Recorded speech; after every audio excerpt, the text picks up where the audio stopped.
ठीक है, screen visible तुमको? तो अपन ने ट्रेडिशनल कॉमर्स और ई कॉमर्स के डिफरेंस देख लिए थे। अब अपन आते हैं एडवांटेजेस ऑफ ई कॉमर्स। ये टॉपिक बहुत अपना कवर ऑलमोस्ट हो चुका है, कुछ कुछ पॉइंट बस उसमें नहीं रह गए, तो अपन समझेंगे। सबसे पहले क्या है इसमें, ग्लोबल स्कोप।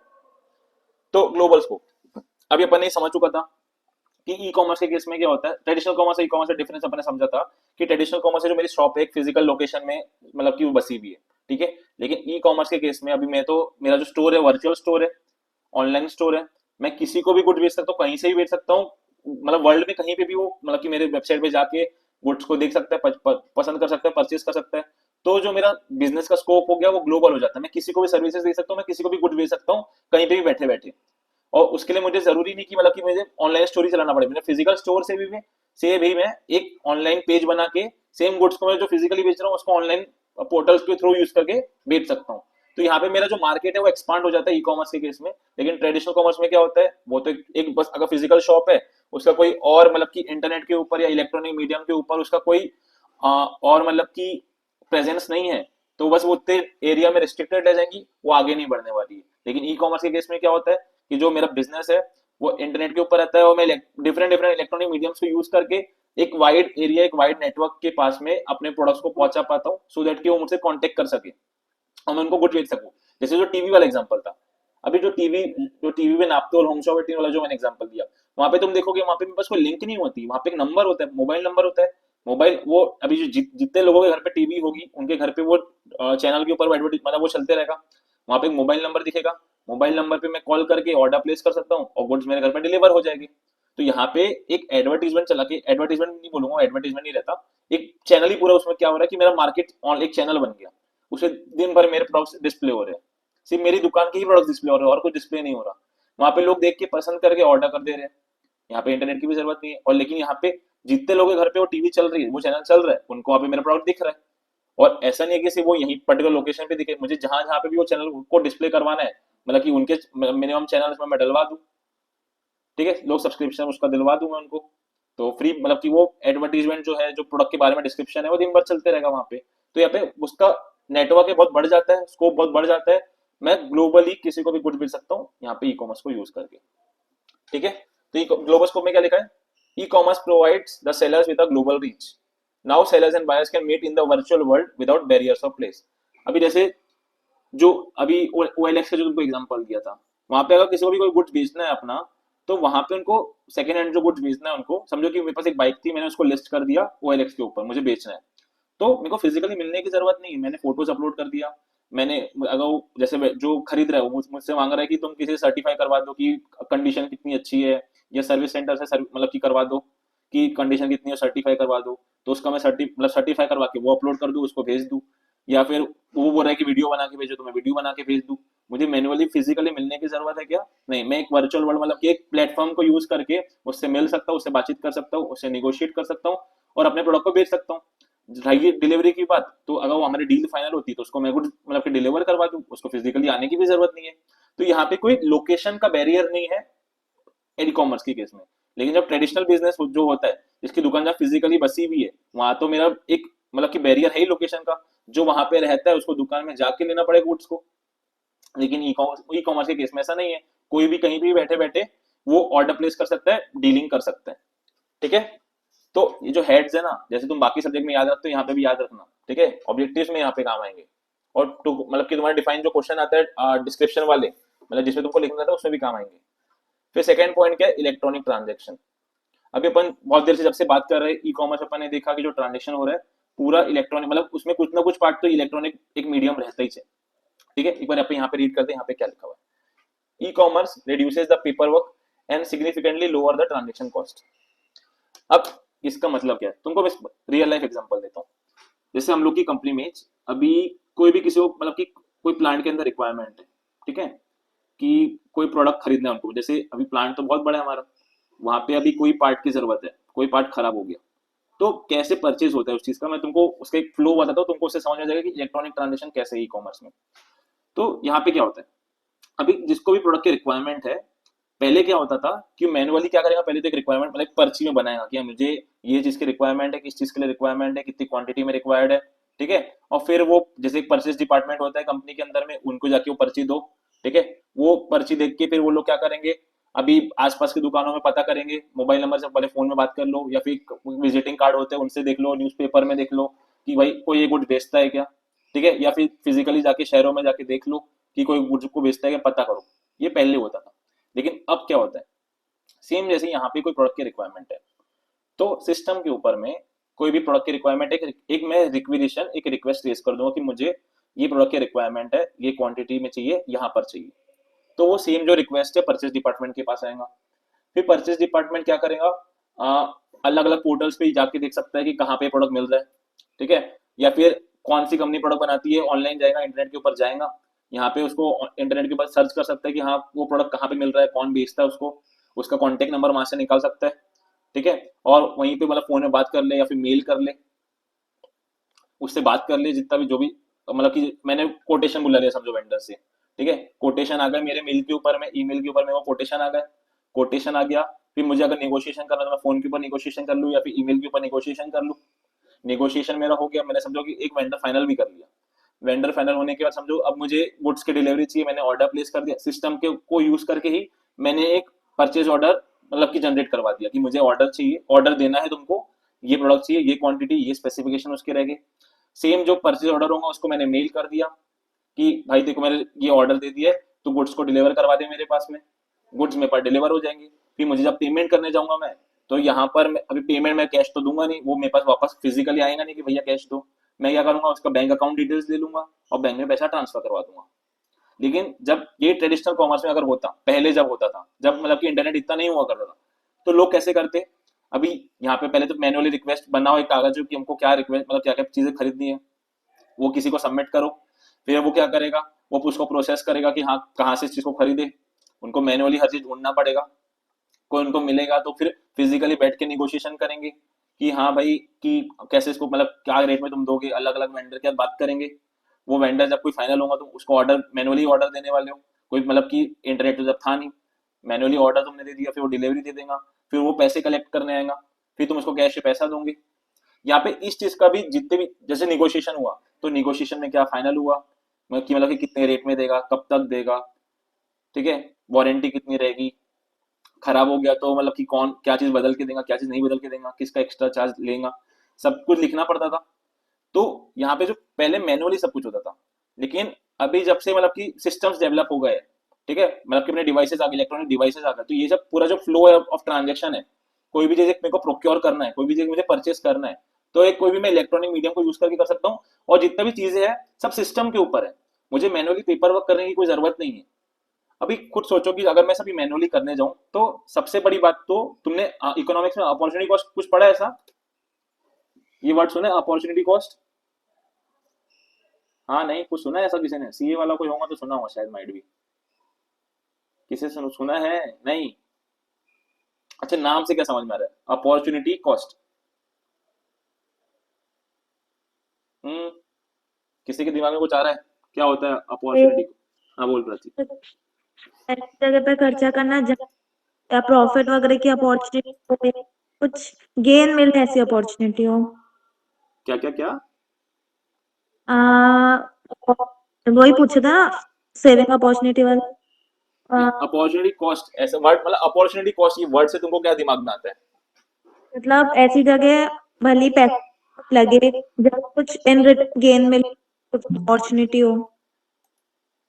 ठीक है, नहीं ये तो नहीं है, मैं बताता हूँ एक बार, देखो अभी देखो तुम्हारे पास दो रास्ते हैं, ठीक है, टाइम सबके पास लिमिटेड है। अभी जैसे तुम लोग यहाँ पे 12th की पढ़ाई कर रहे हो, या तो तुम मस्ती कर सकते हो या तो 12th की पढ़ाई कर सकते हो। तो समझो तुम, समीक्षा समीक्षा ने मैसेज कर लो ना। वो आई नहीं अभी तक, उसका दिखा नहीं नाम। हाँ तो अपॉर्चुनिटी सम- कॉस्ट समझो, जैसे तुमको एग्जाम्पल दिया, तुम लोग या तो पढ़ाई कर सकते हो या तो खेल सकते हो। अभी अगर खेलते रहोगे, ठीक है, तो तुम्हारा अपॉर्चुनिटी यहाँ पे एक अपॉर्चुनिटी लॉस्ट हो रही है कि उस टाइम के में तुम लोग पढ़ाई कर सकते थे, उसे तुम्हारा कुछ बेनिफिशियल हो सकता था।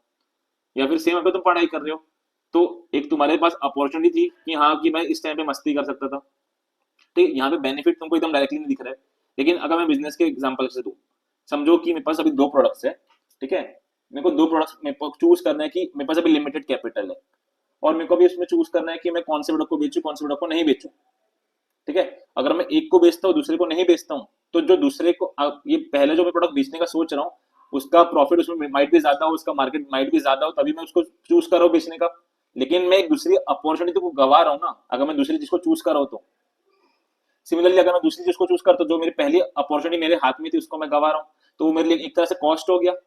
मैं अगर खाली बैठा हूँ, जैसे तुम लोग अभी यहाँ पे खाली बैठे हो और कुछ नहीं कर रहे हो, तो तुम्हारा समय तो कंटिन्यूसली चल रहा है, वो समय तो तुम्हारा वेस्ट हो रहा है, उस चीज में कुछ ना कुछ तो फ्रूटफुल हो सकता था। तो उस चीज को जो मेरा वेस्ट हो रहा है उसको मैं बोलता हूँ अपॉर्चुनिटी कॉस्ट। तो वैसे यहाँ पर अभी जब ट्रांजेक्शन जो मेरा पहले पूरा मैनुअल होता था, तो जो अभी ट्रांजेक्शन टाइम है वो बहुत लिमिटेड हो गया। मतलब कि मेरे को समझो कि जो काम को मेरे को पहले अभी 1 घंटे में हो रहा है उसको 10-10 दिन 1-1 महीना लग जाता था। तो उस टाइम के अंदर में मेरा एक अपॉर्चुनिटी कॉस्ट तो है ना, कि समझो कि कोई पार्ट की वजह से मेरी मशीन रुकी पड़ी हुई है। ठीक है, और जब अगर पार्ट मेरे पास रहता, अगर जैसे अभी अभी उसको मेरे को खरीदने जाना है, तो उसको मैं अभी एक मतलब कि 2-4 दिन में उसको प्रोक्योर कर सकता हूँ। लेकिन पहले जब ट्रांजेक्शन पूरा फिजिकल होता था, मैनुअली होता था, जब इतना सारा पेपर वर्क करना पड़ता था, तो मेरा तो इतना टाइम गया, उतना उतने टाइम तक मैं प्रोडक्शन नहीं कर पाया क्योंकि मेरे को प्रोडक्ट प्रोक्योर करने में, खरीदने में बहुत ज्यादा टाइम लग गया। तो ये मेरा अपॉर्चुनिटी कॉस्ट हुआ। सिंपल एग्जांपल अगर मैं लूँ, समझो कि तुमको बैंक अकाउंट ओपन करना है। ठीक है, अभी तुमको अगर बैंक अकाउंट ओपन करना है तो अभी तुम लोग क्या करोगे, इंटरनेट के ऊपर जाओगे, जो बैंक में तुमको अकाउंट ओपन करना है उसकी वेबसाइट में जाओगे, वहां पे ओपन अकाउंट का ऑप्शन होता है, तुम क्लिक करोगे, वहां पे फॉर्म मतलब कि किस टाइप का तुमको अकाउंट चाहिए तुम सब सिलेक्ट करोगे, फॉर्म फिल करोगे, सबमिट करोगे, तुम्हारे 1-2 दिन में अकाउंट खुल जाएगा। लेकिन अगर तुम समझो मैनुअली पहले के जमाने में जब लोग फिजिकली जाके अकाउंट खोलते थे, तो फिजिकली वो लोग तुम जाओगे, वो बोलेगा तुम्हारे पास ये डॉक्यूमेंट नहीं है, फिर तुम घर आओगे, वापस जाओगे, फिर वो कुछ बोलेगा कि ये नहीं है वो नहीं है, फिर तुम वापस जाओगे। इससे तुम्हारा टाइम वेस्ट हो रहा है। First of all time waste, जहां पे टाइम मेरा गया वहां पे मेरी अपॉर्चुनिटी कॉस्ट बढ़ गई, क्योंकि मैं उस टाइम का कुछ और यूटिलाइजेशन कर सकता था। लेकिन इलेक्ट्रॉनिक जब ट्रांजेक्शन होने लग गया, तो मेरा टाइम जो है कोई भी चीज को करने का वो कम हो गया, जो टेट होता है टर्न अराउंड टाइम वो कम हो गया। तो ई कॉमर्स में जो इलेक्ट्रॉनिक ट्रांजेक्शन होने लगे, पहले तो उससे मेरा पेपर वर्क कम हो गया। तुम जब समझो तुम फिजिकली अकाउंट खोलने जा रहे हो, तो पहले तो गट्ठर लेके जाना पड़ता था, फॉर्म फिजिकली लेके जाओ, आधार कार्ड पैन कार्ड जितने भी डॉक्यूमेंट्स सब फिजिकली लेके जाओ। अभी तुमको क्या चाहिए, तुम्हारे पीडीएफ बने हुए रहते हैं, तुम वहां पे जाओगे बस अपलोड करोगे और तुम्हारा मतलब तुम्हारा फॉर्म फिल हो जाएगा, अकाउंट ओपन हो जाएगा। लेकिन पहले क्या होता था, और फिजिकली तुमको मेंटेन करना पड़ रहा है, एक एक डॉक्यूमेंट को मेंटेन करो, नहीं है तो ऑप्शन भी कम रहते थे। तो यहाँ पर इलेक्ट्रॉनिक ट्रांजेक्शन ई कॉमर्स का एडवांटेज क्यों है, क्योंकि इलेक्ट्रॉनिक मीडियम को यूज करके मेरा जो ट्रांजेक्शन कॉस्ट है वो कम हो गया, मेरा टाइम जो अवेलेबिलिटी है वो बढ़ चुका है। क्योंकि मैं जो ट्रांजेक्शन करने का मतलब कि प्रोसेस है वो सिंपल हो गया है। जो चीजें मैं फिजिकली मेंटेन करता था वो एक सिस्टम के अंदर मेंटेन हो रहे, मुझे उसको फिजिकली मेंटेन नहीं करना पड़ रहा है। जैसे कि समझो अकाउंटिंग है, अभी अकाउंटिंग करने के लिए सॉफ्टवेयर आ गए। ठीक है, अभी पहले जब अकाउंटिंग फिजिकली मतलब कि सॉफ्टवेयर के थ्रू नहीं होती थी, फिजिकली करना पड़ता था, तो अभी अभी एक जन बैठ के पूरी कंपनी की अकाउंटिंग माइट भी कर ले। लेकिन जब अगर सेम कंपनी फिजिकली अकाउंटिंग हो रही है तो एक एक एंट्री पास करना है मैनुअली, तो उसको तो बहुत ज्यादा टाइम लगेगा, क्योंकि एक एक अकाउंटिंग एंट्री पास करना है। अभी तुम लोग जैसा अकाउंटिंग करते हो, तुम्हारी तो 20-25 एंट्री जब तुम पास करते हो तुम थक जाते होगे कि कितनी एंट्री पास कर ली। लेकिन जब असली बिजनेस में तुम जाओ तो वहां पे तो अभी दिन भर की 100-100 200-200 एंट्रियां होती है। कि तो एक छोटे से बिजनेस की बोल रहा हूँ, मतलब कि दुकानदार की हो गई उसकी समझो। अभी कुछ सोचो अगर कंपनी है तो कंपनी की तो कितनी लाखों करोड़ों एंट्री होती होंगी, अगर उसको मैं मैनुअली करने जाऊं तो उसमें तो बहुत टाइम जाएगा। लेकिन सेम प्रोसेस को मैंने इलेक्ट्रॉनिक मीडियम को यूज करके करने लग गया, तो अभी मेरा मतलब ट्रांजेक्शन टाइम कम हो गया, मेरे को वो करने का समय कम हो गया मेरा, तो मेरा मतलब कॉस्ट कम हो गया। पहले अगर मुझे सेम चीज करने के लिए मैनुअली करता 10 लोग लग रहे थे, अभी अगर मैं एक जन ही उस चीज को मैनेज कर पा रहा है तो मेरा कॉस्ट तो कम हुआ कि नहीं हुआ। तो वो यहाँ पे इलेक्ट्रॉनिक ट्रांजेक्शन रिप्रेजेंट करता है। क्या बोल रहा है कि ई कॉमर्स मेरा पेपर वर्क जो है, जो मैनुअली मुझे पेपर वर्क मेंटेन करना पड़ता था अलग अलग डिपार्टमेंट के अंदर में, वो मुझे नहीं करना पड़ता क्योंकि सब सिस्टम के ऊपर डेटा अवेलेबल रहता है। इससे मेरा ट्रांजेक्शन कॉस्ट कम हो गया, क्योंकि मेंटेनेंस का भी कॉस्ट होता है। सेम पूरा टाइम जो जितने लोग हैं डेटा जाएगा उनको मैनुअली मेंटेन करना पड़ेगा, रिव्यू करना पड़ेगा, सबको उसमें टाइम ज्यादा जाता है। तो टाइम जब मेरा जाता है तो ट्रांजेक्शन कॉस्ट बढ़ता है बेसिकली। जितना ज्यादा मेरे को कोई चीज को करने के लिए टाइम लग रहा है, कोई भी चीज खरीदने के लिए, तो उससे मेरा कॉस्ट बढ़ने वाला है बेसिकली। और यहाँ पे जो मैं पेमेंट कर रहा हूँ, तो पेमेंट भी अभी मेरा कैसे हो रहा है, ऑनलाइन मीडियम के थ्रू हो रहा है, इलेक्ट्रॉनिक मीडियम को यूज करके हो रहा है। क्रेडिट कार्ड डेबिट कार्ड जो है सब मेरा इलेक्ट्रॉनिक मीडियम है। क्रेडिट कार्ड के लिए मुझे अभी यहाँ पे मेरे को पेमेंट करना है, मैं कोई कार्ड स्वाइप मशीन में भी स्वाइप करूंगा तो वो इंटरनेट से कनेक्टेड नहीं है उसमें, लेकिन सेम होता है, वो नेटवर्क से कनेक्टेड, नॉर्मली इंटरनेट नहीं है। अपने जो फोन का नेटवर्क होता है मैं भी वैसे नेटवर्क से कनेक्टेड रहता है, तो उसको यूज करके मैं पेमेंट कर सकता हूँ, एक इलेक्ट्रॉनिक डिवाइस को यूज करके मैं पेमेंट कर सकता हूँ। मुझे फिजिकली कैश कैरी करने की जरूरत नहीं है कहीं पर भी अब। तो उससे ई कॉमर्स को यूज करके मेरा ट्रांजेक्शन सिंप्लीफाई हो गया, वो चीज बोलना चाह रहे हैं। अभी एक कोई बड़ी सी कंपनी समझो, सोचो अभी उनका दिन का रोज मतलब रोज का 50 लाख 100 लाख का पेमेंट होता है, तो उतना उनको फिजिकली कैश मेंटेन करना पड़ता होगा पहले के जमाने में, लेकिन अब तो वैसा नहीं है। अब अगर मैं ऑनलाइन पेमेंट कर रहा हूँ तो मुझे कैश तो जीरो रखना पड़ेगा अपने पास में। कैश को रखने के लिए अभी तुम क्या करोगे, तिजोरी होना चाहिए, ठीक है, अंदर कितना कैश है उसको मेंटेन करने के लिए उसका रिकॉर्ड रखना पड़ेगा। लेकिन सेम अगर मेरे अकाउंट के अंदर है तो मुझे तो कुछ करना ही नहीं है, बैंक मेरे लिए सब कुछ मैनेज करके दे रहा है मुझे कि बैंक में कितना पैसा है, कितना डेबिट हुआ, कितना क्रेडिट हुआ, मुझे उसमें कुछ मेंटेन करने की जरूरत नहीं है। लेकिन अगर फिजिकली मेरे पास कैश में मेंटेन करता, सेम इलेक्ट्रॉनिक ट्रांजेक्शन अगर नहीं हुआ करता, तो मुझे एकदम मैनेज करना पड़ता ना कि कितना कैश आ रहा है, कितना कैश जा रहा है, किसको मैंने कितना कैश दिया, और फिजिकली उसको मेंटेन भी करना पड़ता। तो इलेक्ट्रॉनिक ट्रांजेक्शन से बेसिकली मेरा ट्रांजेक्शन कॉस्ट ऐसे कम हुआ है, पेपर वर्क मेरा ऐसे कम हुआ है, ठीक है। तो e commerce enables the use of credit cards, debit cards, smart cards, electronic fund transfer, NFT, RTGS और other modes of electronic payments, ठीक है। फिर कॉस्ट सेविंग, अभी कॉस्ट सेविंग ये अपन ने जो ऊपर देखा पेपर वर्क, ट्रांजेक्शन कॉस्ट, ये सब तो है ही। कॉस्ट सेविंग और कैसे हो सकती है, क्योंकि ई कॉमर्स को यूज करके मैं अभी मेरा जो सर्च का एरिया है, जैसे मुझे कोई चीज खरीदना है, पहले अगर मुझे ट्रेडिशनल कॉमर्स में था, ठीक है, मुझे अभी कोई चीज खरीदनी है तो मैं क्या करूंगा, मार्केट में जाऊंगा, वहां पे जो गिनी चुनी 4-5 दुकानें होगी उनके पास जाके रेट पूछ लूंगा। क्या ना, जैसे अभी मैं गोंदिया में बैठा हूँ, मुझे कोई प्रोडक्ट का रेट जानना है, तो मैं सबसे, अगर मेरे को मैनुअली मेरे को जानना है मेरे को, और मेरे पास इंटरनेट नहीं है या फोन की भी सर्विस नहीं है, तो मैं क्या करूंगा, आसपास में जाऊंगा, वहां पे जो भी गुड्स को बेच रहा हूँ उससे रेट पूछूंगा। क्या नागपुर में क्या रेट है, मैं वहां पे जाके पता कर सकता हूँ क्या? इतना क्या मेरे पास टाइम है, वो मैं कर सकता हूँ? नहीं कर सकता। क्या वो मेरे लिए फिजिबल होगा क्या? क्योंकि जाना आने का भी खर्चा होता है, वहां रहने का खर्चा होगा, वो सब होगा। लेकिन अभी इंटरनेट के होने की वजह से, मतलब कि इलेक्ट्रॉनिक मीडियम के होने की वजह से, फोन वोन के होने की वजह से, मुझे कौन सा कोई भी प्रोडक्ट का रेट जानना है तो मैं 10 अलग अलग लोगों को फोन कर सकता हूँ, वो देश भर में कहीं पर भी बैठे हो, उनको मैं फोन करके रेट पता कर सकता हूँ। या इंटरनेट के ऊपर जाके इस प्रोडक्ट का रेट क्या है, कौन कितने में ऑफर कर रहा है, मैं देख सकता हूँ, क्योंकि सब लोगों की प्रेजेंस आजकल इंटरनेट के ऊपर में है। तो मेरे पास ऑप्शन बढ़ जाते हैं कि मैं कहाँ से गुड्स को खरीद सकता हूँ, मैं कंपेयर कर सकता हूँ। जैसे तुम लोग भी सेम अभी एक फोन ही ले रहे हो, ठीक है, तो फोन खरीदने जाते हो, अभी मैनुअली फिजिकली जाओगे तो तुम 2-4 दुकान देख सकते हो, ज्यादा से ज्यादा, उससे ज्यादा देख सकते हो कि नहीं देख सकते हो। लेकिन और उसमें तुम्हारा टाइम भी जाएगा क्योंकि तुमको 4-5 दुकान घूमना पड़ेगा, कौन सा प्रोडक्ट वो दे रहा है वो सब देखना पड़ेगा। और वो अलग बात है कि तुम्हारी जब तुम फिजिकली शॉपिंग करते हो तो तुम्हारे तो रिलेशन होते हैं, जो मतलब कि जो भी शॉपकीपर होता है, और अगर तुम दूसरी दुकान से लो तो वो अलग परेशानी। लेकिन अगर मैं जब ऑनलाइन शॉपिंग कर रहा हूँ तो वहां पे मैं इजीली कंपेयर कर सकता हूँ अलग अलग वेबसाइट में कि कौन सी वेबसाइट में कौन सा प्रोडक्ट कितने सस्ते में मिल रहा है या कौन से प्रोडक्ट कितना महंगा मिल रहा है, उनको मेरे को कंपेयर करना कितना आसान हो जाता है। और मुझे वाइड वेराइटी ऑफ ऑप्शन मिलते हैं कंपेयर करने के लिए। अभी कोई आईफोन ही लेना है तो मैं अमेजोन में देख सकता हूँ, फ्लिपकार्ट में देख सकता हूँ, क्रोमा में देख सकता हूँ, आईफोन के खुद के मतलब एप्पल की खुद की वेबसाइट पे देख सकता हूँ। और मुझे कितना टाइम लगेगा, मैं आधे घंटे में सब जगह सारे का कंपेयर करके एक साथ मैं डिसीजन ले सकता हूँ कि हाँ मुझे कहाँ पे सबसे सस्ता मिल रहा है, कर सकता हूँ। तो यहाँ से मेरी कॉस्ट सेविंग हो सकती है। लेकिन ये कैसे हो पाई, एक इलेक्ट्रॉनिक मीडियम में यूज करा था तब।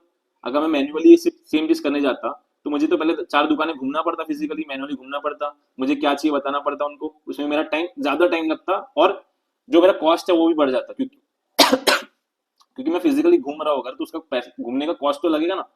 ये तो एकदम छोटा सा एग्जांपल हो गया। लेकिन जब मुझे बहुत, जैसे कोई अभी प्लान डाल रहा है, उससे कोई उनको बड़ा सा मशीन खरीदना है, अभी मशीन के बारे में उनको अलग अलग कोड्स चाहिए कि कितने में तुम मशीन बना के दोगे, कितने मशीन मिलेगी। तो अभी मशीन बनाने वाले तो सब गोंदिया में नहीं बैठे हुए, वो तो देश भर में कहीं भी हो सकते हैं, वर्ल्ड में कहीं भी हो सकते हैं। उनसे मैं रेट कैसे मंगाऊं, उनसे मैं मतलब कि कैसे पता करूं रेट, और कौन कौन वो गुड्स बेचता है वो कैसे पता करूं मैं, क्योंकि ऐसे को ढूंढने की जगह तो नहीं थी। लेकिन जब ई कॉमर्स है, जब इलेक्ट्रॉनिक मीडियम को यूज करके मैं सब मतलब कि बाइंग एंड सेलिंग होने लग गई, तो वहां पे तो उसको यूज करके मैं बातचीत कर सकता हूँ लोगों से, मैं इंटरनेट के ऊपर सर्च कर सकता हूँ कि कहाँ पे कौन सा प्रोडक्ट मिल रहा है, कितने प्राइस में मिल रहा है, कौन कौन उसको बनाता है, कौन नए नए वेंडर है, कहाँ कहाँ पे बैठे हुए, कहाँ पे बेस्ड है वो लोग। तो कंपेयर करके बेसिकली मैं इजीली जो मेरे लिए सबसे ज्यादा फीजेबल है, जो सबसे ज्यादा सस्ता है, उससे मैं वो प्रोडक्ट खरीद सकता हूँ। तो ई कॉमर्स से इसलिए कॉस्ट सेविंग उसका एडवांटेज हुआ, ठीक है। और एक और चीज, अभी तुम जैसे ये वाला पॉइंट है जो ये से इंटरलिंक्ड है, नंबर ऑफ इंटरमीडिएटरीज।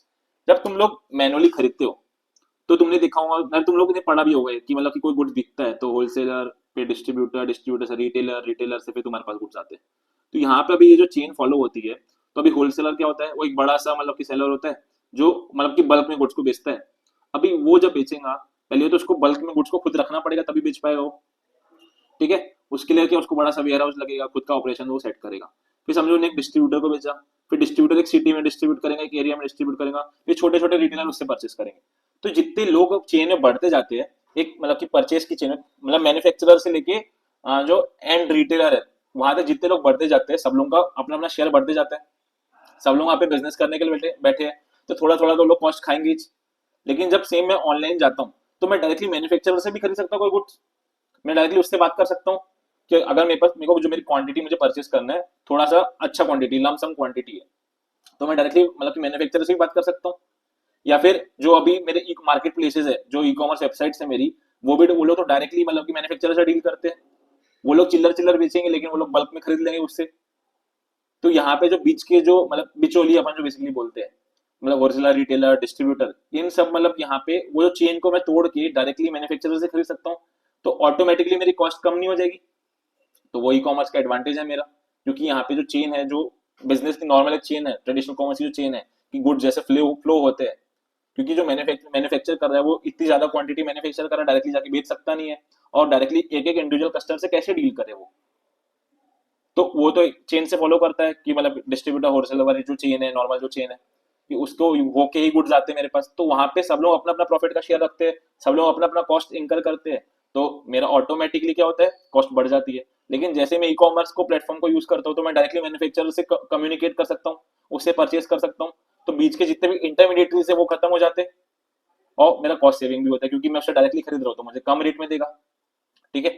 तो cost saving, e commerce application provides user with more options to compare and select the cheaper better option, कि मेरे को यहाँ पे मैं कंपेयर कर सकता हूँ और मैं इजीली चीपर बेटर ऑप्शन ढूंढ सकता हूँ। इट हेल्प्स इन रिड्यूसिंग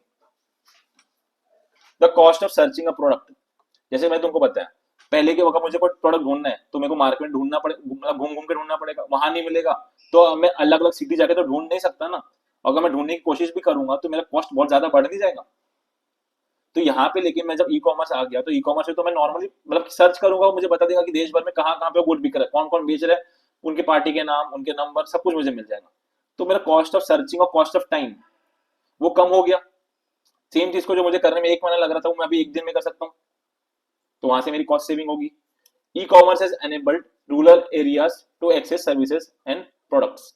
अभी देखो, जो फिजिकल शॉप है, ट्रेडिशनल जो शॉप्स है, अभी अगर जो छोटे छोटे गांव है, वहां पे जब जैसे पॉपुलेशन 10,000 20,000 इतने कम लोगों की पॉपुलेशन है, तो वहां पे वो लमसम में अलग अलग वेरायटी, ज्यादा वेरायटी की गुड्स रखेंगे क्या? नहीं रखेंगे। लेकिन ई कॉमर्स जब से आया है, तो छोटे छोटे जो गांव है, जैसे अपने गोंदिया के आसपास के जो छोटे छोटे गांव है, वहां पे भी सारे प्रोडक्ट डिलीवर होते हैं। तुमको जो प्रोडक्ट्स मेन सिटी में दिखेंगे, वो सेम प्रोडक्ट्स तुमको गांव में भी दिख सकते हैं। वहां परचेसिंग पावर है। तो ऐसा क्यों हो पा रहा है? क्योंकि यहाँ पे डिसेंट्रलाइजेशन हो गया, कि कोई भी गुड्स कहाँ बिक रहा है और कहाँ डिलीवर हो रहा है, उससे कोई परेशानी नहीं है। पहले क्या होता था कि गुड्स एक पर्टिकुलर प्लेस पे बिक रहे हैं, जहां पे भी उन लोग को परचेस, मतलब कि एक साइजेबल मार्केट वहां पे अवेलेबल है। लेकिन अभी मार्केट तो यहाँ पे क्या है, ऑल ओवर इंडिया, मतलब मार्केट क्या है, ग्लोबल मार्केट है। तो कोई भी कहीं पे भी गुड्स को बेच सकता है। तो जो रूरल एरियाज है, जो इंटीरियर के एरियाज है, जो रिमोट के एरियाज है, वहां पे भी मुझे अगर समझो कि मैं गोंदिया में बैठे बैठे मुंबई से मुझे कोई प्रोडक्ट बुलाना है, मुझे कोई खरीदना है, कोई सर्विस लेना है, तो मैं खरीद सकता हूँ, बुला सकता हूँ। पहले मेरे लिए पॉसिबल था क्या? पहले तो मुझे क्या, फिजिकली जो मेरा मैनुअली मार्केट था वहीं पे जाके देखना पड़ता था। अगर वहां नहीं मिला तो मैं कुछ नहीं कर सकता। लेकिन जब से ई कॉमर्स आया है, मैं कहीं से भी कोई भी गुड्स को बुला सकता हूँ। हाँ, नहीं तुमको जोमेटो वाला वो फीचर पता होगा कि मेरे को अगर कोई दूसरी सिटी से भी कोई फूड को बुलाना है, मतलब खरीदना है कोई फूड कि कोई दूसरी सिटी में, तो मैं उसको भी करवा सकता हूँ। कि मतलब कि मैं ऑर्डर कर सकता हूँ जोमेटो के ऐप में, कि मुझे कोई न्यू, मतलब कि ऐसा जो मेरी सिटी में आसपास के रेस्टोरेंट में वो प्रोडक्ट नहीं मिलता, वो फूड नहीं मिलता, कोई और सिटी में मिलता है, तो मैं चूज कर सकता हूँ वहाँ पे जो भी मतलब एम्पेनल्ड रेस्टोरेंट होगी, उससे मैं प्रोडक्ट खरीद सकता हूँ, वो एयर लिफ्ट होकर मेरे पास आ जाएगा और वो फ्रेश कंडीशन में आएगा। तो ये कैसे कर पा रहा हूँ? अभी मैं देश भर में कहीं और, जैसे हर जगह खाना अलग अलग होता है, मुझे कोई देश भर, इस कोने में बैठा हूँ, कोई और कोने से मुझे खाना बुलाना है, तो उसको मैं बुलवा सकता हूँ। मैं कोई यहाँ पे गाँव में बैठा हुआ, मुझे कोई और दूसरी जगह से कोई फूड को बुलाना है, मुझे जो मुझे खाने का मन कर रहा है, तो उसको मैं एक्सेस कर सकता हूँ, उसको मैं परचेस कर सकता हूँ। कैसे कर पाया? वो ई कॉमर्स से कर पाया। पहले ये पॉसिबल था क्या? नहीं था। लेकिन ई कॉमर्स की वजह से ये पॉसिबल हो गया। फिर एनी टाइम शॉपिंग अपन ने समझा। एनी टाइम शॉपिंग क्या कि सिंपल, मैं यहाँ पे 24/7 365 डेज जब मेरी मर्जी है, जब मेरा कन्वीनियंस है, मैं कोई भी चीज को खरीद सकता हूँ, जब मेरा मन करे जब मैं वो चीज खरीद सकता हूँ। लेकिन फिजिकल शॉप में क्या होता है, उनके एक लिमिटेड वर्किंग आवर्स होते हैं, उसी टाइम पे वो गुड्स को बेचते हैं, खरीदते हैं। तो ई कॉमर्स के एडवांटेज है any time shopping. One other great advantage is the convenience. A customer can shop 24/7, the website is functional at all times, it does not have working hours like a shop. फिर no intermediate आपने समझा कि जो बीच की middle chains है, मतलब कि मेरा जो होलसेलर डिस्ट्रीब्यूटर रिटेलर वाली वो जो चेन है पूरी मेरे ई कॉमर्स के मार्केट में खत्म हो जाती है। जैसे जो अभी ब्लैंकेट है, ठीक है, और जो अपना जेप्टो है, तुमने अगर नाम नाम सुने ही होगे, ये क्या करते हैं, तुमको घर में डिलीवर करके देते हैं गुड्स। तो यहाँ पे वो लोग बेसिकली क्या कर रहे हैं, एक तरह से रिटेलर्स को खत्म कर रहे हैं। वो लोग क्या कर रहे हैं, डायरेक्टली खुद के ही मतलब की शॉप, मतलब की एक वेयर हाउस टाइप का बना रहे, वहां पे गुड्स को रख अपने पास रखते। छोटे छोटे दुकानों की उनको जरूरत नहीं है, वो तुम्हारे तुम उनके ऐप में जाओ, तुमको जो पसंद आ रहा है परचेस करो, ठीक है, जो तुम्हारे डेली रिक्वायरमेंट्स की नीड है उनको परचेस करो, और तुमको घर पर डिलीवर करके दे देंगे। तुमको मैनुअली तुम्हारे जो आसपास की शॉप है उनके जाने की जरूरत ही नहीं है।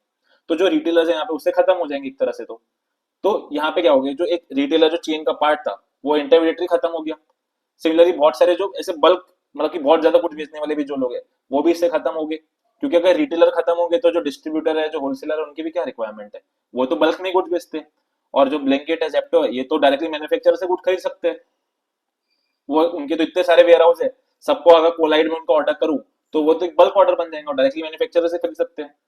तो जो होलसेलर है, रिटेलर है, उनकी कोई रिक्वायरमेंट रहेगी क्या, नहीं रहेगी।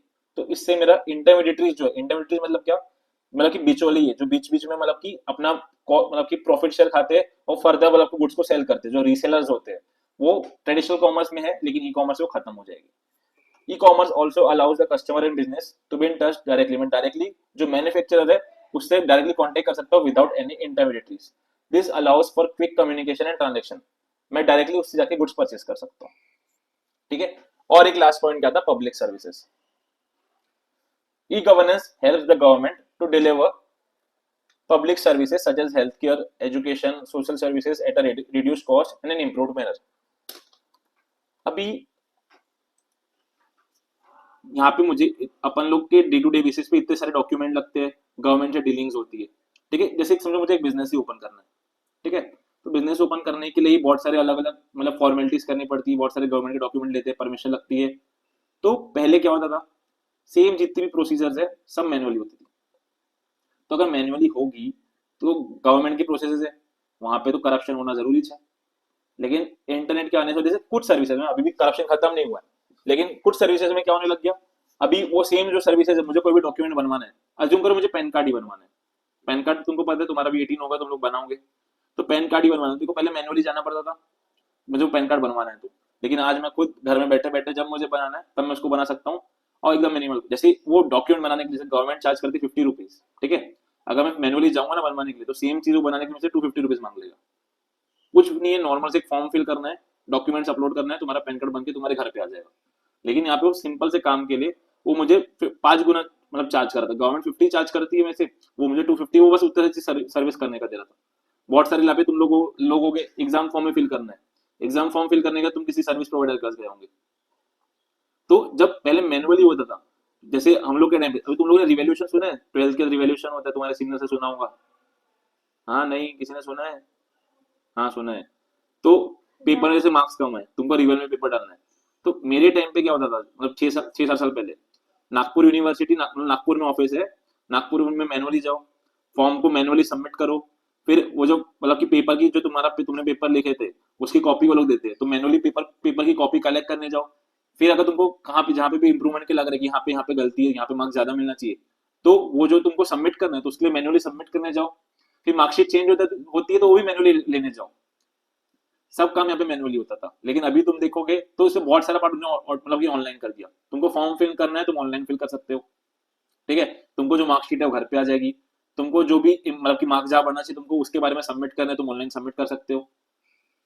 तो यहाँ पे आज जो ट्रांजेक्शन था मेरा मेरा कितना ज्यादा टाइम वेस्ट होता था, मुझे कितनी परेशानी, हम लोग 3 या 4 बार गए थे बस एक रिवैल्यूएशन के मार्क्स बढ़वाने के लिए।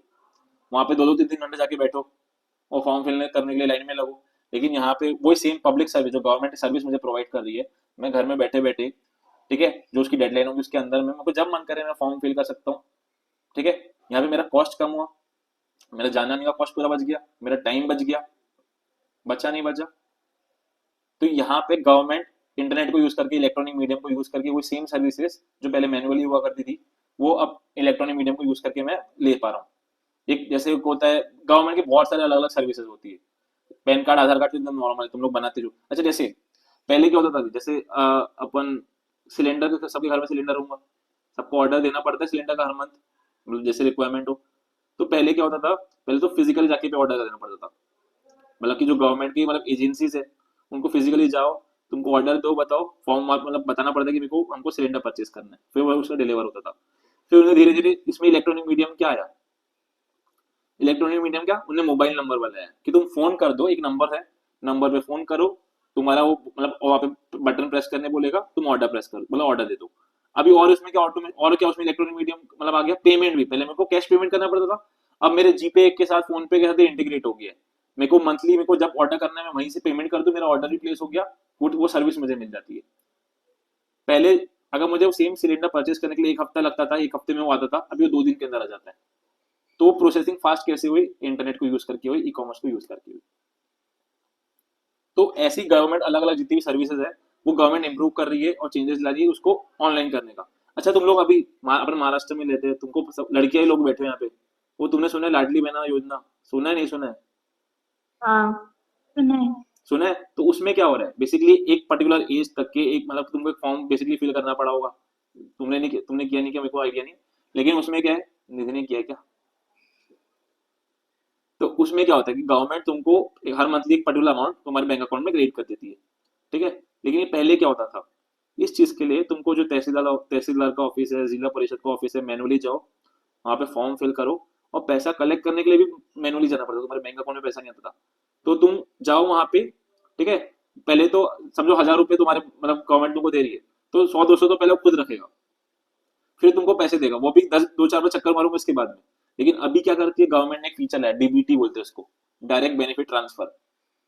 तो यहाँ पे क्या हो रहा है, वो तुम्हारे से बैंक अकाउंट डिटेल्स ले लेगी, तुम्हारे आधार कार्ड से सारे तुम्हारे बैंक अकाउंट लिंक्ड है, सबके आधार कार्ड से बैंक अकाउंट लिंक होते हैं। जैसे तुम फॉर्म फिल करोगे, आधार कार्ड नंबर बताओगे, बैंक डिटेल्स बताओगे, डायरेक्टली पैसा जो है तुम्हारे बैंक अकाउंट में आएगा। यहाँ पे बीच जो करप्शन का पार्ट है वो खत्म हो गया, जो मुझे 10 बार पहले चक्कर मारना पड़ता था वो खत्म हो गया। तो जो बेसिकली पब्लिक है उनको सर्विस फास्ट मिल रही है, हाँ नहीं? तो ई कॉमर्स करने से गवर्नमेंट मतलब गवर्नमेंट सर्विसेज यहाँ पे इंप्रूव हुई है। ड्राइविंग लाइसेंस में कोई बनवाना है, अज्यूम करो, ठीक है। तो ड्राइविंग लाइसेंस में 2 चीजें होती है, एक तो ऑनलाइन एग्जाम होती है और एक मतलब फिजिकल एग्जाम होती है। तो ये तो मेरे साथ परेशानी हो चुकी है, मैं बताता हूँ तुमको। तो यहाँ पे क्या हुआ पता है, मैंने ऑनलाइन एग्जाम का ऑनलाइन फॉर्म फिल कर दिया कि मुझे ड्राइविंग लाइसेंस बनवाना है। अब ऑनलाइन एग्जाम वहाँ पे होती है, ऑनलाइन एग्जाम तो चलो पास हो गई, मतलब नॉर्मल की सेफ्टी गाइडलाइंस की। उसके बाद क्या कि अब फिजिकल वो तुम्हारा टेस्ट लेते कि तुम गाड़ी बरोबर चला रहे हो कि नहीं चला रहे हो। तो अगर तुम लोग ऑनलाइन फॉर्म फिल करके गए हो, तो वहां पे गलतियां ढूंढने के लिए बैठे, जबरदस्ती गलतियां ढूंढेंगे, तुमको फिल कर देंगे। क्योंकि वहां पे जब तुम मैनुअली जाते हो, फिजिकली जाते हो, तो सबका कट बंधा हुआ है। वो जो फॉर्म समझो 1,000 रुपए का फॉर्म है, तो वो वहां पे 5-5 हजार में मतलब कि तुमसे लाइसेंस बनवाते हैं। तो मैंने ऑनलाइन फॉर्म फिल करके गया था, मुझे फिल कर दिया। तो यहाँ पे अभी देखो कितनी रेटेपिज्म है, क्योंकि ये सर्विस को मतलब कि गवर्नमेंट मतलब उसको ऑनलाइन तो टेस्ट जो फिजिकल टेस्ट होता है उसको तो ऑनलाइन कर सकते नहीं है, उसको तो इलेक्ट्रॉनिक मीडियम नहीं कर सकते, अभी फिलहाल तो नहीं कर सकते। तो यहाँ पे वो सर्विस जो मतलब एंड यूजर है उसको देने में कितनी परेशानी हो रही है, और लिटरली उसके लिए टाइम ही नहीं मिला, अभी तक लाइसेंस ही नहीं बनवाया। तो कितनी परेशानी है इस चीज की। लेकिन अगर वो सेम सर्विस अगर उसमें कुछ भी ऐसा सॉल्यूशन होता कि उसको इलेक्ट्रॉनिकली मैं कर सकूं, तो माइट भी बन चुका होता। ऑनलाइन फॉर्म फिल करना ऑनलाइन बहुत सीमलेस है, कोई परेशानी नहीं है। लेकिन आगे जो जब वो फिजिकल आ गई, तो 10 बार चक्कर मारो, ठीक है। तुमको एग्जाम वहां पे फिजिकल एग्जाम देने जाना है, तो उसके लिए तुमको अपना डेट लिखवाने के लिए भी पहले चक्कर मारना पड़ता था। अभी ऑनलाइन तुम लोग सेट कर सकते हो कि मेरे को कब एग्जाम देने आना है, मतलब चूज कर सकते हो वो चीजें। सेम पासवर्ड वासवर्ड किसी ने यहाँ पे बनवाया होगा, तो यहाँ पासवर्ड में भी सेम होता है कि पासवर्ड के लिए पहले क्या होता था, जब वो सिस्टम नहीं था, तो पासपोर्ट ऑफिस के चक्कर मारते रहो, तुम जितने बार जाओगे वो लोग नया डॉक्यूमेंट बताएंगे कि ये अवेलेबल नहीं है, ये अवेलेबल नहीं है, इसमें ये गलती है, उसमें वो गलती है। अभी तुम क्या करो, ऑनलाइन ही अपना वहां पे ऑप्शन होता है, तुम डॉक्यूमेंट भी सबमिट कर दो, तुमको कब आना है तुम डेट भी ऑनलाइन सिलेक्ट कर लो। पहले क्या फिजिकली जाते तो तुम्हारा नंबर आज नहीं आया है, रोज जाके पता करो। अब लेकिन क्या, मैं ऑनलाइन खुद डेट चूज कर लूंगा कि कब सीट्स अवेलेबल है और मैं उस दिन जाऊंगा, मेरा काम आसान हो गया, वो सर्विस मुझे इजीली मिल गई। नॉर्मल, ये तुम्हारे टाइम तुमको पता नहीं होगा, तुम लोग बहुत छोटे होगे। अपना जो रेलवे स्टेशन की अपनी टिकट है, ठीक है, उसमें जो वेटिंग है ना, तो वेटिंग पता नहीं चलता था कि मतलब कि कितनी वेटिंग है। जैसे मैंने टिकट बनवा ली, पहले मैनुअली बनती थी टिकट, मैंने मैनुअली टिकट बनवा लिया, अब वो वेटिंग क्लियर हुई नहीं हुई, वो उसको पता करने का कोई तरीका नहीं था। तुमको स्टेशन में जाना पड़ता था, स्टेशन में अपना टिकट बताओ, वो बताता था कि टिकट में कितनी वेटिंग है। अब मैं घर बैठे जब मेरा मन करे, मैं दिन में 100 बार देख सकता हूँ कि वेटिंग कम हुई ज्यादा हुई, घर में बैठे बैठे टिकट बुक कर सकता हूँ। तो यहाँ पे इलेक्ट्रॉनिक मीडियम के आने की वजह से कितना सिमलेस हो गया मेरा ट्रांजेक्शन। तो वो यहाँ पे वो पॉइंट बोलना चाह रहा था, समझा, ज्यादा बोल दिया? हाँ, सुन रहे हो नहीं सुन रहे हो? किसी को कोई एग्जांपल याद भी रहेगा, सब भूल जाओगे? ठान लिया कि तुम लोग बोलोगे नहीं कुछ, या शक्ल दिखाओगे नहीं? यह समझ गया। समझ गए ऐसे एकदम? हो गया, अभी आगे बढ़ो। हाँ प्राची। नहीं, नहीं। चलो ठीक है, आगे बढ़ते हैं, मेरे को आगे पढ़ाना है अभी, टाइम पास नहीं करना है तुम्हारे साथ। चलो एडवांटेज यहाँ पे कंप्लीट हुए। तो एडवांटेजेस में क्या क्या था? सबसे पहला क्या था? Global scope. सेकंड क्या था? Electronic transaction. थर्ड क्या था? Cost saving. Fourth, any time shopping. Fifth, no intermediaries. और सिक्स्थ, पब्लिक सर्विसेज। क्या क्या थे? Global scope, electronic transaction. देखो दिमाग में तुम्हारे पेज छप जाए कि मतलब कहाँ पे क्या लिखा हुआ है, मेरे को जैसे याद नहीं, मैं भी आगे बंद कर लिया। पहला क्या है? Global scope.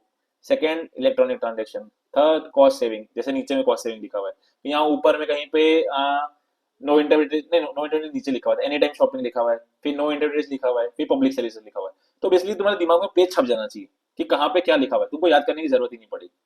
तुम जब पढ़ते रहोगे ना बार बार, जब मल्टीपल टाइम्स तुम पढ़ लोगे, तो तुम्हारे दिमाग में वो चीज छप जाएगी। अब इसमें क्वेश्चन कैसे बन सकता है? तुमको एमसीक्यू आ सकता है कि हाँ, कि 4-5 ऑप्शन दे देगा, उसे से बोल देगा कौन से एडवांटेजेस है वो बताओ।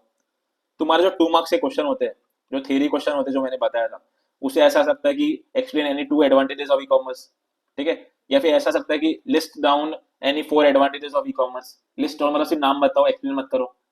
तो इसलिए तुमको एटलीस्ट नाम तो याद रहना चाहिए, अंदर का लाइन तो चलो ठीक है, वो भी तुमको धीरे धीरे याद हो जाएगी, लेकिन वो एटलीस्ट नाम तुमको याद रहना चाहिए, ठीक है। अब आते हैं डिसएडवांटेजेस पे, डिसएडवांटेजेस ऑफ ई कॉमर्स। तो डिसएडवांटेज में क्या है? चार चार है यहाँ पे। Setup cost, physical presence, security और गुड्स डिलीवरी। इसमें से कुछ चीजें तो अपन ने पहले मतलब कि समझ चुके। फर्स्ट ऑफ ऑल क्या है? Setup cost. अभी ई कॉमर्स का सेटअप कॉस्ट ज्यादा। सेटअप कॉस्ट मतलब क्या? वो बिजनेस को स्टेब्लिश करने का कॉस्ट, ठीक है।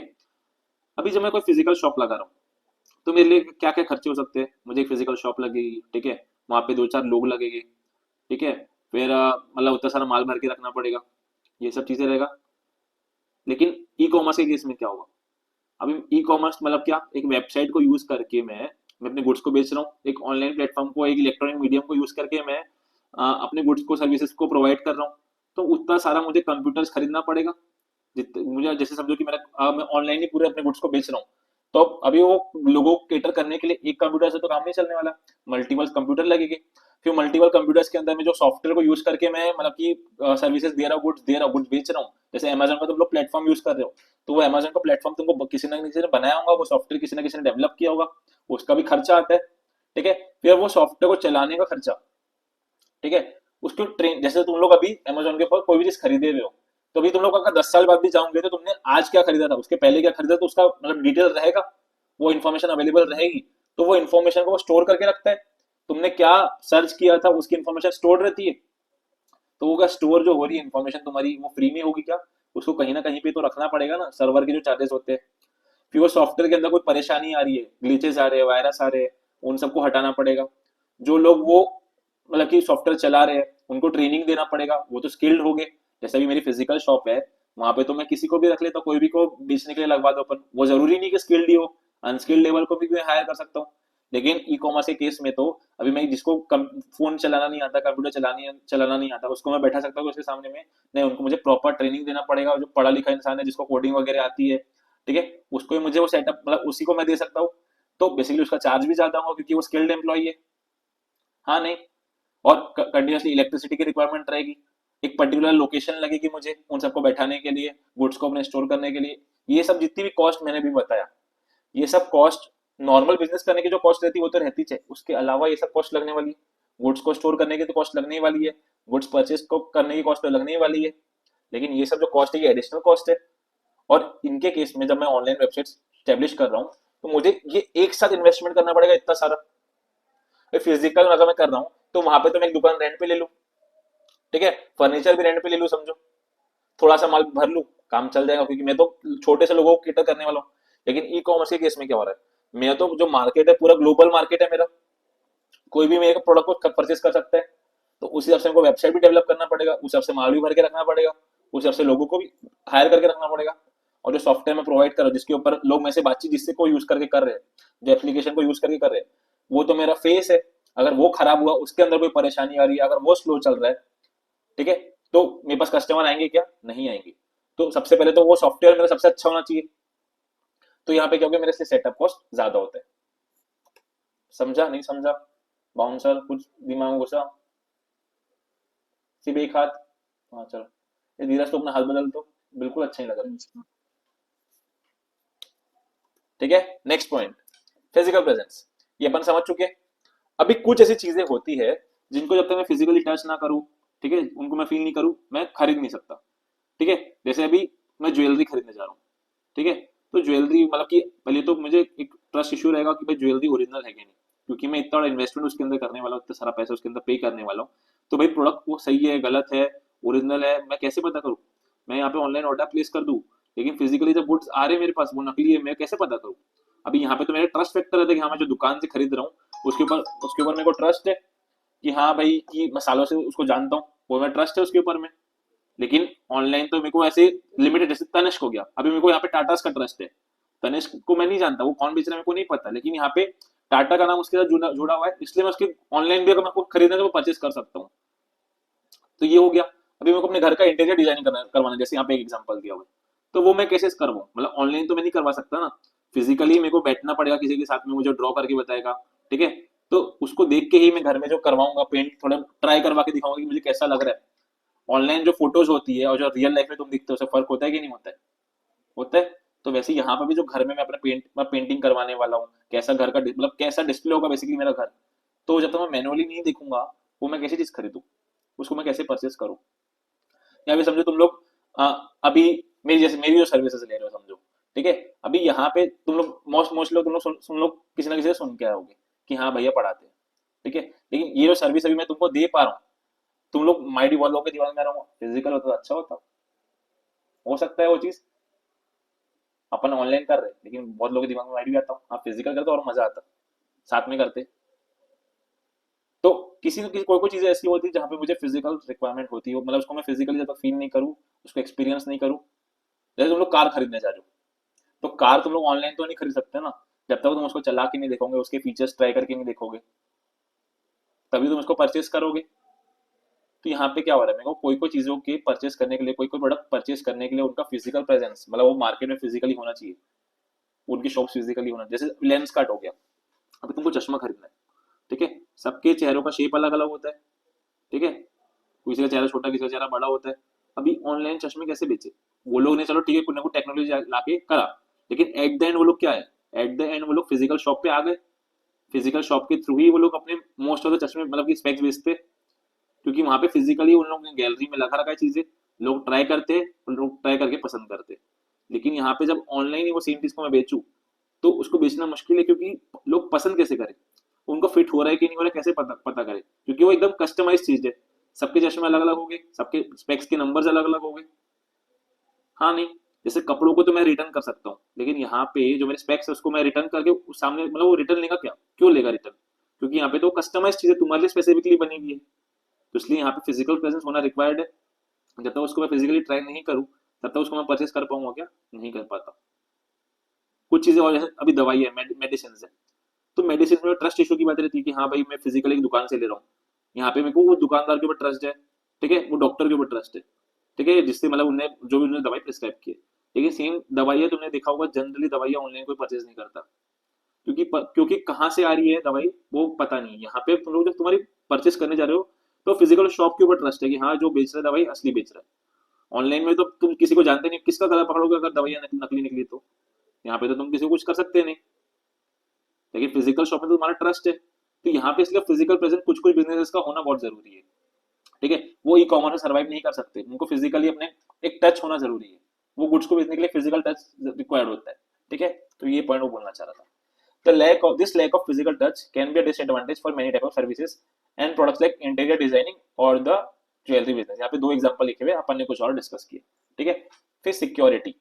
Security is another area of concern. Credit card theft, identity theft etcetera remains big concern with the customer. अभी तुम लोग देखते ही होगे, जैसे इंस्टाग्राम का मैं एग्जांपल लूं, वहां पे तुम लोग की फेक आईडी बन जाती है। ठीक है, तुम्हारे जो अकाउंट्स है वो हैक हो जाते हैं, होते नहीं होते? हाँ नहीं, किसी का हुआ है क्या यहाँ पे? अभी तो बहुत ज्यादा बढ़ गया, क्योंकि फेक आईडीज बन जाएंगे, अकाउंट हैक हो जाएंगे, तुमको रैंडम अननोन नंबर से फोन आएंगे, ऐसे लिंक शेयर होगी, उस पर क्लिक करोगे तुम्हारा बैंक अकाउंट डेबिट हो जाएगा, ऐसा होता है।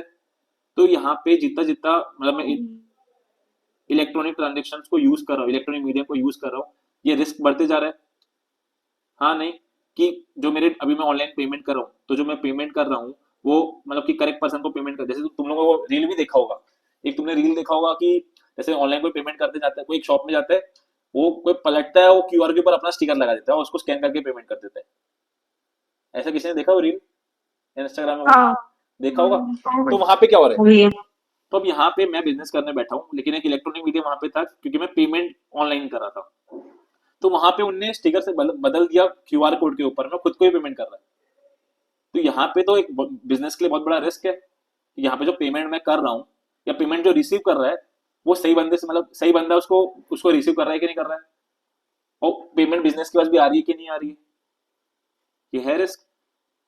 अभी तुम्हारे अकाउंट जो तुम्हारे बैंक, तुम लोग ऑनलाइन ट्रांजेक्शन करते हो, तुम लोग जैसे कोई अननोन वेबसाइट से परचेस कर रहे हो, जैसे अभी तो बहुत सारी वेबसाइट एकदम अननोन अननोन वेबसाइट जो अपने प्रोडक्ट बेचने लग गए, जो इंस्टाग्राम पे एडवर्टीजमेंट करते हैं, जैसे नॉर्मली कपड़ों के लिए एकदम बेसिक चीज हो गई कपड़ों, तो तुम कपड़े ऑनलाइन खरीद रहे हो, अमेजोन मिंत्रा तो तुमने सुना हुआ है। ठीक है, लेकिन अब ऐसे बहुत सारी अननोन वेबसाइट भी होती है, उनके तुमको प्रोडक्ट पसंद आ गए, तुम ट्राई करने का सोचा, ऑर्डर प्लेस कर दिया, पेमेंट हो गया, लेकिन गुड्स कभी आए नहीं। ऐसा हो सकता है, हुआ भी, माइट भी हुआ भी हो किसी के साथ में। तो यहाँ पे अभी मैं किसको पेमेंट कर रहा हूँ उसका रिस्क है, क्योंकि इलेक्ट्रॉनिक ट्रांजेक्शन के थ्रू कर रहा हूँ। अभी फिजिकली शॉप में ये सेम चीज करने जाता, तो वहां पे तो मैं उसको जाके गला पकड़ सकता हूँ कि भाई तूने मेरे को गुड्स दिया नहीं, या खराब निकले तो मैं उसको जाके बोल सकता हूँ। ऑनलाइन में किसको बोलूँ? अगर मिंत्रा ने अपने गुड्स वापस लेने से मना कर दिया, तो मैं कुछ कर सकता हूँ क्या? नहीं कर सकता। लेकिन फिजिकली अगर मैं हूँ, तो मतलब वहां पे तो मतलब कि अपना एक जोर ज्यादा रहता है कि हाँ मेरे को गुड्स वापस करने, खराब प्रोडक्ट तुम मिला है, क्योंकि उस दुकानदार का नाम खराब हो जाएगा। ऑनलाइन तुम क्या कर सकते हो? एक ट्वीट कर दोगे, पोस्ट कर दोगे, वायरल हो गए तो ठीक है, नहीं तो किसी को पता चलेगा क्या? नहीं पता चलेगा।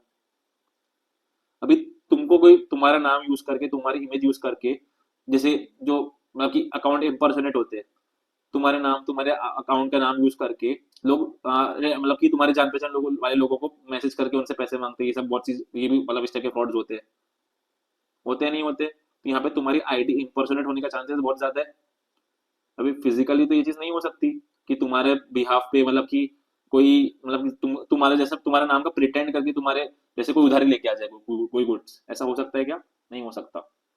जैसे कि समझो यहाँ पे नियति का नाम लेके कोई दुकान से मैंने कुछ गुड्स खरीद के ला लिया कि हाँ नियति को चाहिए, और मैं नियति पैसे देंगे, ऐसा हो सकता है क्या?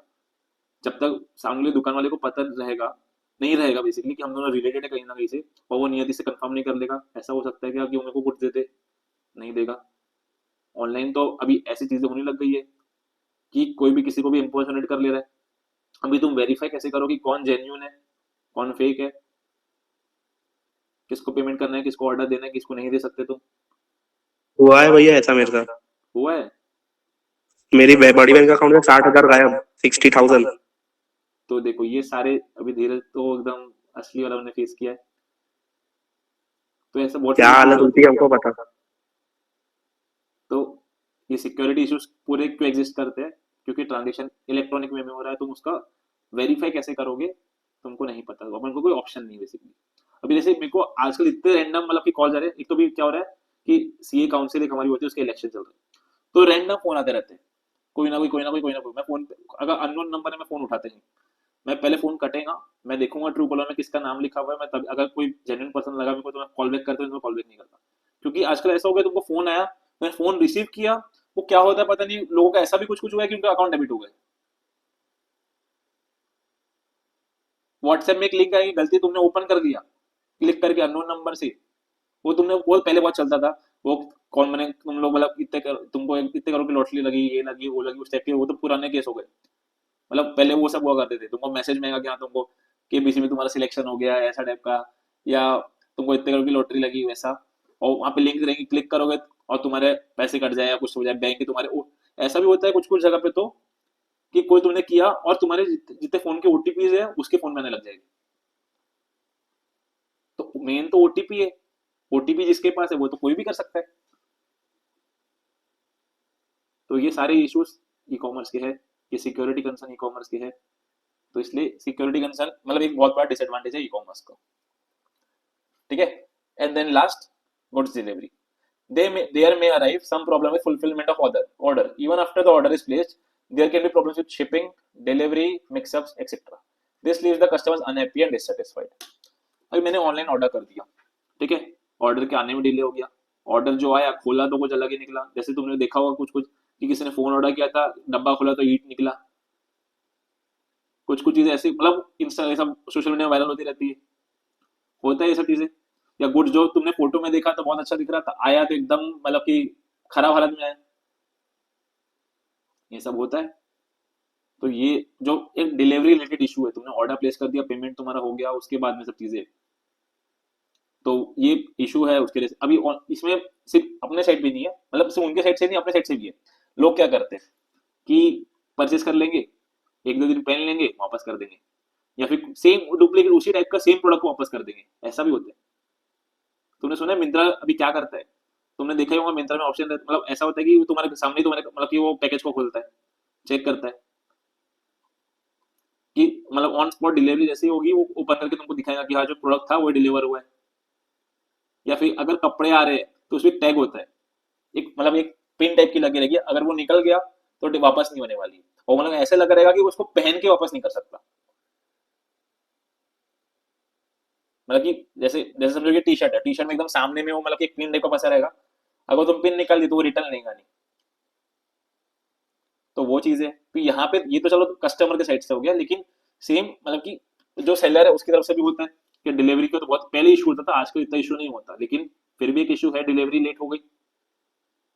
जो मैंने बनवाया, जैसे समझो कि भी मैंने कोई कस्टमाइज चीज बनवाई, ठीक है, भी फिजिकली अगर मैं कोई दुकान से सेम चीज कस्टमाइज बनवाऊं, वो अगर नहीं बनाए, जैसे गलत बनाए, जैसे मैं एग्जांपल देता हूँ, अभी हम लोग के यहाँ पे मतलब कि कुछ लोग का एक इंडक्शन टाइप था, तो हमको एक उनको कस्टमाइज गिफ्ट देना था, तो हमने लोकली बनवाया, ठीक है। अब उनने गलत बना दिया, तो उससे हमने मतलब उन्होंने 3 बार गलती किया और 3 बार उन्हें ठीक करके दे दिया, एक एक दो दो घंटे के अंदर में। लेकिन सेम चीज अगर मैं ऑनलाइन करता, तो पहले मैं जब ऑर्डर ऑनलाइन देता, तो आने में पहली बात तो 5-6 दिन 4-5 दिन तो लग ही जाते, ठीक है, उसको फुलफिल करने में। सेम समझो कि कोई गलती निकलती, कोई परेशानी होती, वो आता पिकअप करता लेके जाता, फिर उसको ठीक वो करता नहीं करता, उसकी कोई गारंटी नहीं। फर्स्ट ऑफ ऑल तो बोल देगा कि हम पैसे भले आपके रिटर्न कर दूं, लेकिन मैं आपको ठीक करके ना नहीं दे सकता। तो यहाँ तो मैं अटक गया, मैंने ऑर्डर ऑनलाइन कर दिया ई कॉमर्स को यूज करके, मतलब कि मैंने अपना जो मेरे को चाहिए था मैंने बुला लिया, लेकिन मेरे काम का ही कुछ नहीं है। तो एक ही बहुत बड़ा प्रॉब्लम है मेरा, ये डिसएडवांटेज है ई कॉमर्स का, ठीक है। तो अपन ने 4 एडवांटेज डिसएडवांटेज देखे ई कॉमर्स के। एक क्या था, सेटअप कॉस्ट, ठीक है। दूसरा क्या था, फिजिकल प्रेजेंस। थर्ड क्या था, सिक्योरिटी। और फोर्थ क्या था, गुड्स डिलीवरी, ठीक है। तो ये 4 डिसएडवांटेज अपन ने ई कॉमर्स के देखे। किसी को कोई डाउट यहाँ तक? हाँ नहीं, किसी को कुछ बोलना है? ठीक है, नहीं भैया। इसके थोड़ा सा और पढ़ेंगे फिर मैं छोड़ दूंगा तुमको, ठीक है। आई नो 9:30 बज चुका है, लेकिन एक टॉपिक बस और पढ़ाऊंगा फिर छोड़ दूंगा। फिर अपन देखेंगे टाइप्स ऑफ ई कॉमर्स, ठीक है। तो अभी अपन ई कॉमर्स के टाइप्स देखेंगे, ये तुम्हारा से बहुत सारा पढ़ा हुआ होगा, लेकिन इसमें थोड़ा सा न्यू पर्सपेक्टिव आईटी वाला रहने वाला है बस, ठीक है। तो ई कॉमर्स, अब ई कॉमर्स में मेजरली 4 पार्टिसिपेंट्स होते हैं। एक होता है बिजनेस एडमिनिस्ट्रेशन, मतलब यहाँ पे ई कॉमर्स में गवर्नमेंट, जैसे तुमने देखा होगा एडवांटेज में अपना पब्लिक सर्विसेज भी था, तो गवर्नमेंट और जो एडमिनिस्ट्रेशन है वो भी इसके अंदर आने वाला है, ठीक है, ई कॉमर्स के अंदर में। और कंज्यूमर, सिर्फ बिजनेस और कंज्यूमर नहीं है, जो गवर्नमेंट है एडमिनिस्ट्रेशन है वो भी है, ठीक है।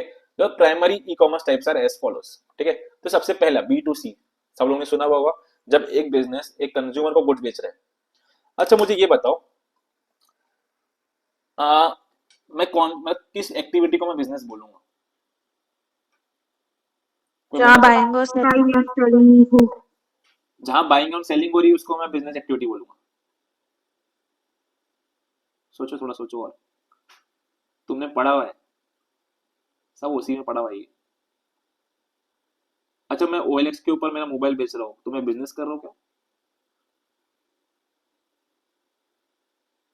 हाँ नहीं,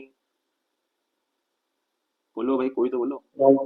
नहीं, मैं एक तो खुद कंज्यूमर था, मैं उसको अभी वापस मतलब बेच दे रहा हूँ। मैन्युफैक्चरिंग, सेलिंग और any monetary transaction, no. Business किसको बोला जाता है? भैया जैसे हम लोग फोन अपने लिए खरीद रहे हैं तो वो बिजनेस नहीं होगा, लेकिन अगर हम मोबाइल शॉप में बेच रहे हैं तो वो बिजनेस कहलाएगा। दो पार्टीज के बीच में मतलब एक्सचेंज हो रहा है।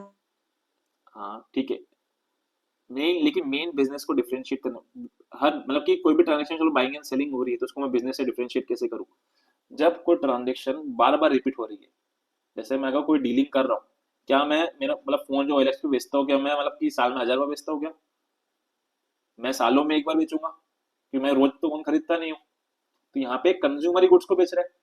लेकिन अगर मैं सेम प्रोडक्ट को, उसकी डीलिंग में रेगुलरली कर रहा हूँ, ठीक है, बार बार ट्रांजेक्शन में मतलब बिजनेस कर, बिजनेस मतलब बेसिकली क्या, मैं बार बार ट्रेड कर रहा हूँ, बार बार बाइंग एंड सेलिंग, बार buying and selling, buying and selling कर रहा हूँ, एक से ज्यादा बार जब वो ट्रांजेक्शन हो रही है अलग अलग सेलर्स के साथ में, तो उसको मैं बिजनेस बोलता हूँ। फ्रीक्वेंसी डिपेंड करती है कि तुम बिजनेस कर रहे हो कि नहीं कर रहे हो। समझा? हाँ बोल प्राची। ये कितनी देर चलेगी और क्लास? बस 5 मिनट और, 5 से 10 मिनट और, ठीक है। तो B2C में बिजनेस, ये बिजनेस वन, कितने हाँ बोले श्री।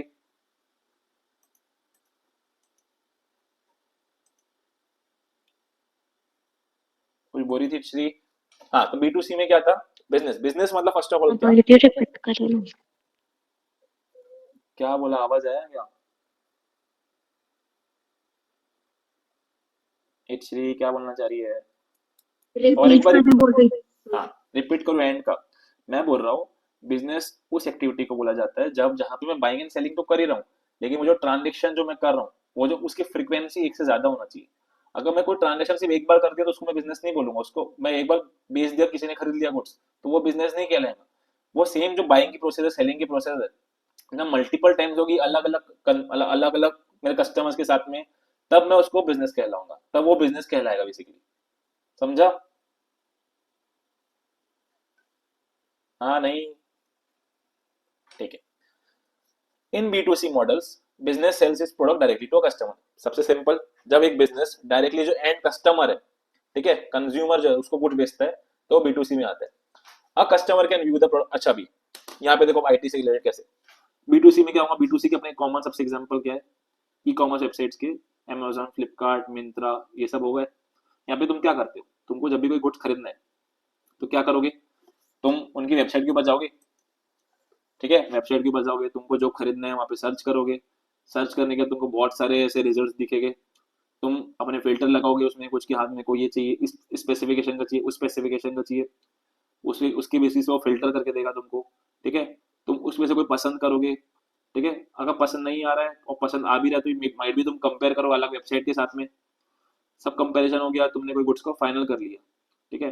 फाइनल करने का तुम लोग ऑर्डर करोगे सेम वेबसाइट के ऊपर, वेबसाइट के ऑर्डर प्लेस करने के बाद तुमको कम्युनिकेशन आएगा कि हाँ तुम्हारा ऑर्डर प्लेस हो गया है। तुमने अगर पेमेंट ऑनलाइन कर दिया तो ऑनलाइन पेमेंट हो जाएगी तुम्हारी, तुम्हारे बैंक अकाउंट से पैसा डेबिट हो जाएगा, ठीक है। फिर गोइंग फॉरवर्ड तुमको कंटिन्यूसली उसके बारे में अपडेट मिलते रहेगा, तुम्हारे मेल के थ्रू या तुम एप्लीकेशन के अंदर जा सकते हो कि गुड्स कब तक पहुंचेगी तुम्हारे पास, कहाँ तक पहुंचा, और जैसे डिलीवर होगी तो सेम डिलीवरी का भी तुमको नोटिफिकेशन आएगा। डिलीवर होने के यहाँ पे एंड हो जाता है क्या, नहीं, तुमको रिटर्न करना है या आफ्टर सेल सर्विस लेना है तो सेम तुम वेबसाइट को यूज करके कर सकते हो। तो वही यहाँ पे ई कॉमर्स में B2C पे डिस्क्राइब किया हुआ है। ये जो पूरी प्रोसेस थी सेम वहां पे डिस्क्राइब करी हुई है। देखो क्या लिखा है, a customer can view the a customer can view the product shown on the website, a customer can choose a product and order the same, the website will then send a notification to the business organisation. मतलब कि जैसे तुम order place करोगे, जो उसका seller है उसके मतलब की नोटिफिकेशन आएगा वाया ईमेल कि हाँ तुम्हारे पास ऑर्डर आया है। वो ऑर्गेनाइजेशन मतलब कि डिस्पैच करने के लिए उसको पैक करेगा, अमेजोन का डिलीवरी पार्टनर उसके पास जाएगा, गुड्स को मतलब की वहां से पिकअप करेगा और फिर वो डिस्पैच हो जाएगा तुम्हारे पास आने के लिए, ठीक है। The organisation will dispatch the product goods to the customer. अब यहाँ पे देखो, जो B2C बिजनेसेस होते हैं, बेसिकली यहाँ पे क्या हो रहा है, एक बिजनेस दूसरे कंज्यूमर को गुड्स को बेच रहा है। यहाँ पे देखो, this B2C businesses are online retailers, ये लाइन इंपॉर्टेंट है, इनको ऑनलाइन रिटेलर्स बोला गया है। अभी जो Amazon फ्लिपकार्ट है, क्या तुम कभी उससे बल्क में कोई गुड्स खरीदते हो? जैसे 10 आईफोन ऑर्डर कर दिए, किया कभी कैसा किसी ने ऐसा? हाँ नहीं, नहीं नहीं ना, रिटेल यूज के लिए परचेस करते हो? हाँ नहीं, हाँ तो इसलिए उन लोग को ऑनलाइन, अभी रिटेलर कौन होता है, मतलब कि जो चिल्लर में गुड्स को बेचता है, कम क्वांटिटी में गुड्स को बेचता है, उनको रिटेलर बोला जाता है। तो वैसे यहाँ पर जो B2C ट्रांजेक्शन जो ऑनलाइन होता है, ई कॉमर्स के प्लेटफॉर्म का यूज करके होता है, एक कंज्यूमर के बीच में और एक बिजनेस के बीच में, तो उनको ऑनलाइन रिटेलर्स बोला जाता है। ठीक है, तो जैसे इसमें ऑब्जेक्टिव बन सकते हैं, blank are known as online retailers. तो यहाँ पे तुमको कॉमन सेंस लगाना है कि हाँ रिटेलर्स है, रिटेलर्स मतलब क्या, एक जब एंड कंज्यूमर एक बिजनेस से परचेस कर रहा है, ठीक है, और ऑनलाइन बोल रहा है, तो कौन सा मॉडल हो सकता है? B2C model. ठीक है, बहुत जगह पे तुम्हारा कॉमन सेंस चल जाएगा, लेकिन बहुत जगह पे तुम्हारा कॉमन सेंस चलेगा नहीं, अपन मतलब तुम्हारा ऑब्जेक्टिव आते रहेंगे पूरे चैप्टर भर में, तो वहां पे तुमको याद भी करना पड़ सकता है कि हाँ यहाँ पे इस चीज को इससे लिंक ऐसे किया जा रहा है। ठीक है, ये फिर इन द लिंक में आ सकता है। फिर अब एग्जांपल क्या बोला है, Amazon और फ्लिपकार्ट। ठीक है, अब वैसे B2C जैसे होता है वैसे B2B, जब एक बिजनेस दूसरे बिजनेस को गुड बेच रहा है, ठीक है, और दूसरे बिजनेस को बेच रहा है, मतलब क्या कि जो सेकंड बिजनेस है फर्दर रीसेल करने वाला गुड्स। हाँ नहीं, तो इन B2B model, business sells its product to an intermediate buyer who then sells the product to the final customer. B2B में क्या होता है, एक बिजनेस दूसरे बिजनेस को, एक इंटरमीडिएट बायर को गुड्स बेचता है, ठीक है, सो दैट कि वो फर्दर आगे एंड जो कस्टमर है उनको बेच सके। तुमको जो मैंने इंडिया मार्ट वाला एग्जांपल दिया था, याद है इंडिया मार्ट वाला एग्जांपल? किसी को याद है? हाँ धीरज को याद हो, बाकी उसको तो पहले से पता था। तो मैंने इंडिया मार्ट में क्या बताया था तुमको, जिसको जब दो बिजनेसेस को परचेस करना है, अभी Amazon फ्लिपकार्ट के ऊपर तो मेरे को मतलब कि होलसेल के रेट मिलते हैं क्या? नहीं होते। वहां पे अगर मुझे बल्क में परचेस करना है तो वहां पे तो मेरे को महंगा पड़ेगा। अच्छा, तो एक ऐसे ही है, तो जैसे इंडिया मार्ट जैसे एग्जांपल है ना, तो वैसे Amazon बिजनेस करके भी होता है। सुन रहे हो नहीं सुन रहे हो? बग गए? सुन रहे भैया। एक Amazon बिजनेस करके होता है, उस जैसे नॉर्मल Amazon होता है ना, तो Amazon बिजनेस में क्या होता है, अगर मुझे बल्क में खरीदना है तो मुझे वो एक्स्ट्रा डिस्काउंट देता है कि हाँ तुम बल्क में एक मिनिमम क्वांटिटी में स्पेसिफाइड रहेगी, तुम वो परचेस करोगे तो तुम्हारे जो रेट्स है वो कम हो जाएगी। तो यहाँ पे वो बल्क बल्क में परचेस कौन करेगा? जिसको फर्दर सेल करना है। अभी कोई गुड्स है, मेरे को खुद के कंजम्पशन के लिए यूज करना है, मतलब परचेस करना है, तो मैं क्वांटिटी तो उसकी कम ही रहने वाली है, लेकिन अगर मुझे फर्दर सेल करना रहेगा तभी उसको मैं ज्यादा क्वांटिटी में खरीदूंगा। तो B2B जब ट्रांजेक्शन मेरा होता है, जब एक बिजनेस दूसरा बिजनेस परचेस कर रहा है एक दूसरे बिजनेस से, ठीक है, तो वहां पे क्या हो रहा है, एक इंटरमीडिएट बायर है बेसिकली, आगे एंड कस्टमर को बेचने के लिए वहां पे गुड्स खरीद रहे हैं। ठीक है, तो एक एग्जांपल जो मैंने बताया Amazon बिजनेस का, Amazon तुमने सुना हुआ होगा तो तुम रिलेट कर पाओगे। वैसे एक इंडिया मार्ट करके वेबसाइट होती है, मतलब कि बहुत फेमस वेबसाइट है, जो बिजनेस में रहेंगे उनको पता है कि अगर उनको कोई गुड्स खरीदना है तो वहां पे वो डायरेक्टली दूसरे बिजनेस से डील कर सकते हैं, बातचीत कर सकते हैं और प्रोक्योर कर सकते हैं, नेगोशिएट भी कर सकते हैं, उनको जो प्रोडक्ट खरीदना है बल्क में खरीद सकते हैं। लेकिन सेम चीज अगर तुम Amazon फ्लिपकार्ट पे जाओगे तो तुमको नॉर्मल वाला जो प्लेटफॉर्म है तो उससे तुमको महंगी पड़ेगी, लेकिन वहां पे वो प्लेटफॉर्म्स के अंदर जाओगे तो तुमको सेम चीज सस्ती पड़ेगी। हाँ नियति बोल। As an example, a wholesaler places an order from a company's website and after receiving the consignment, sell the product to the final customer who comes to buy the product at one of its retail outlet. Basically यहाँ पे क्या हो रहा है, एक business purchase कर रहा है दूसरे बिजनेस से, उसके पास गुड्स आ रहे हैं, वो एंड कस्टमर को अपने एक रिटेल आउटलेट से बेच रहे हैं। अब यहाँ पे जो एग्जांपल दिया इसको मैं समझाऊंगा फिर छुट्टी। यहाँ पे एग्जांपल क्या दिया, टाटा कम्युनिकेशंस का। तुमको जो फर्स्ट लेक्चर तुमको याद होगा, मैंने जो तुमको वो पूरा वायर्स का जो जाल दिखाया था, इमेज दिखाई थी, वापस दिखाता हूं, रुको। कहाँ पर है वो, ये तो ओपन होता ही नहीं है, इसके अंदर था क्या? हाँ ये वाला था।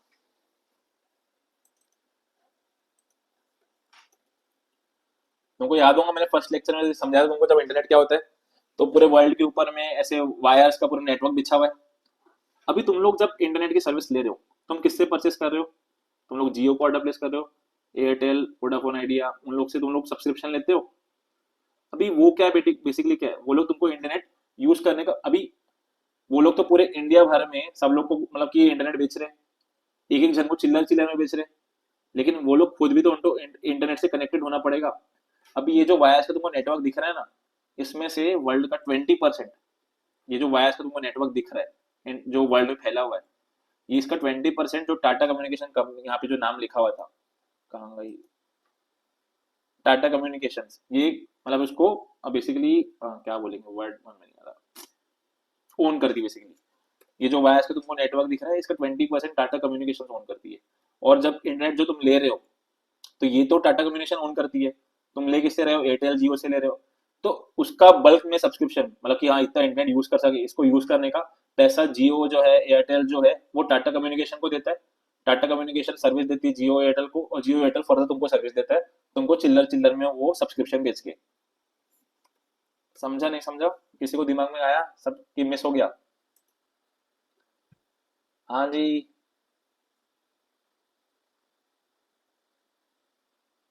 सुना नहीं सुना? भैया 30% दिखा रहा है। 30 है क्या? हाँ तो 30% होगा। तो टाटा कम्युनिकेशन वो नेटवर्क का 30% ओन करती है, सो दैट कि अपन जो इंटरनेट यूज कर पा रहे हैं, मैं जो सब्सक्रिप्शन ले रहा हूँ, मैं जियो एयरटेल से ले रहा हूँ, लेकिन जियो एयरटेल मुझे वो सर्विस कैसे दे रही है, टाटा कम्युनिकेशन से वो सर्विस लेती है और मुझे प्रोवाइड करती है। ठीक है, ओके, तो यहाँ आज एंड करते हैं।